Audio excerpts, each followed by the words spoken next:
RMC. Mesdames, Messieurs, le tribunal, veuillez vous lever, je vous prie. Le procès du lundi.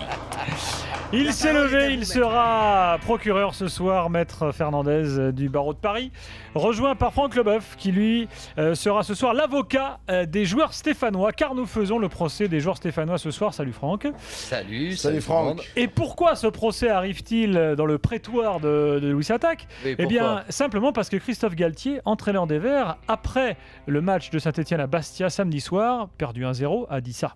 Je constate tout simplement que l'équipe n'est plus l'intérêt principal du vestiaire et que chacun pense à sa petite gueule, que chacun ne voit pas plus loin que son nombril et que l'état d'esprit se perd et que si ça continue comme ça, on va finir avec 60 points.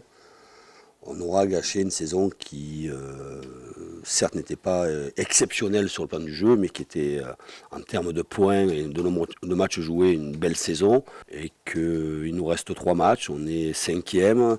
Derrière, ça peut revenir. Devant, on peut peut-être aller chercher la 4e place.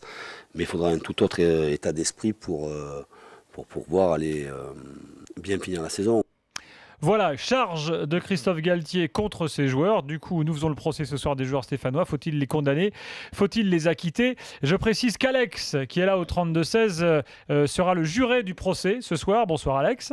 Salut Alex. Oui, bonsoir à tous. Précisons Alex. que tu es neutre, puisque tu es supporter de Guingamp, qui a priori n'a rien à voir Exactement. avec Saint-Etienne.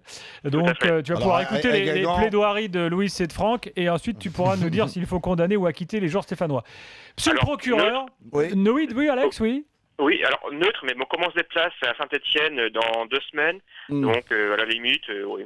Ouais, ça va. Ouais, c'est bon. Moi, je voulais juste te dire que j'aimais la Bretagne, juste avant de commencer. Oh non, commencez pas à essayer d'acheter les jurés. C'est trop facile. Des clubs bretons, pour moi, qui m'ont vraiment enthousiasmé, qui Non, m'ont non, fait un commence plaisir pas, énorme. commence pas. Cette année, c'est Guingamp. Qu'est-ce que c'est Par laid. rapport à Lorient, par rapport à Rennes, il n'y a rien à faire. Même Brest, moi, c'est Achat Guingamp. du juré, c'est Non, c'est pas C'est moche. catastrophique. Bon, alors on y va. Allez, vas-y. Monsieur le procureur, pourquoi faut-il condamner les joueurs stéphanois ? Comme à Marseille.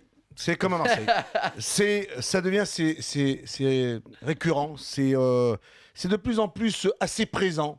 C'est de plus en plus dans ce football que l'on voit, que l'on observe. C'est des entraîneurs qui sont de plus en plus remontés par des attitudes, des comportements.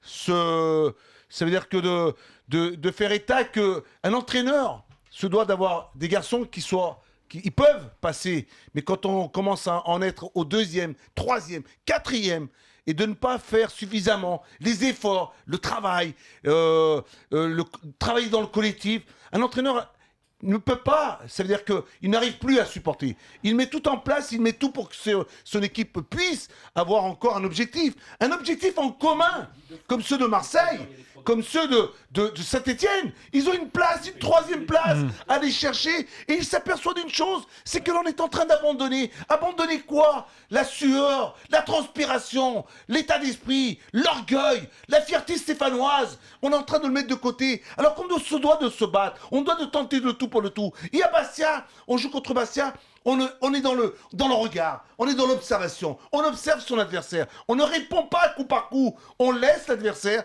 te dominer. Et cet entraîneur, aujourd'hui, est obligé un cri d'alarme. Et ils l'ont lâché. Encore un autre que l'on lâche aussi facilement. Il y a des comme ça, tu vois, à Marseille, tu vois des éléments on lâche personne, on va embrasser son entraîneur pour montrer que moi j'ai jamais lâché. Non. Vous parlez de Gignac, je ne sais pas de qui je parle. Je parle de ces Gignac joueurs qui est allé embrasser qui son veulent entraîneur ce et qui week-end. tapent sur le maillot. Oui, messieurs, et qui vont partir. Ça, c'est Gignac certains. aussi qui a tapé et c'est sur son peut-être qu'à maillot. Saint-Etienne, il y a encore des éléments. Bon, je précise que vous faites le procès des joueurs stéphanois. Ne me coupez pas, s'il vous plaît. Ne me coupez pas, je vous en supplie. C'est pareil de partout. Ces entraîneurs qui aujourd'hui se rebellent, qui sont dans le constat, dans l'obligation de dénoncer.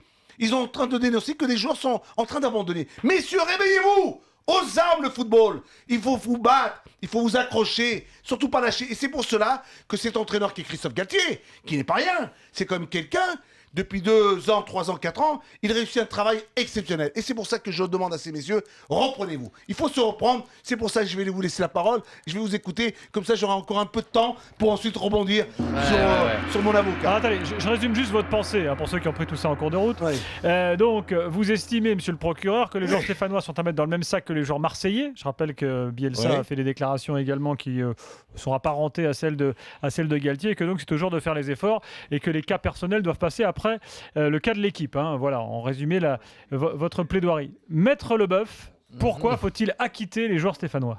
Ouais, moi j'en ai un petit peu marre de voir ces entraîneurs qui lavent pas leur linge sale en famille. Quand on a un problème à régler, on le règle dans le vestiaire. Je vois pas trop l'intérêt d'aller devant un micro et de dire ce qu'on pense à la presse pour peut-être avoir une réaction du joueur sur le terrain. Une certaine façon de se dédouaner, peut-être ? Et complètement, merci monsieur le président. Mais non, mais c'était complètement. C'est là où je voulais en venir. Et pour en venir et pour bien définir tout ça, je vais reprendre ce que moi je pense. C'est ma vérité, c'est peut-être pas une vérité, mais puisqu'on a un entraîneur contre des joueurs. Qu'est-ce qu'un entraîneur pour moi ?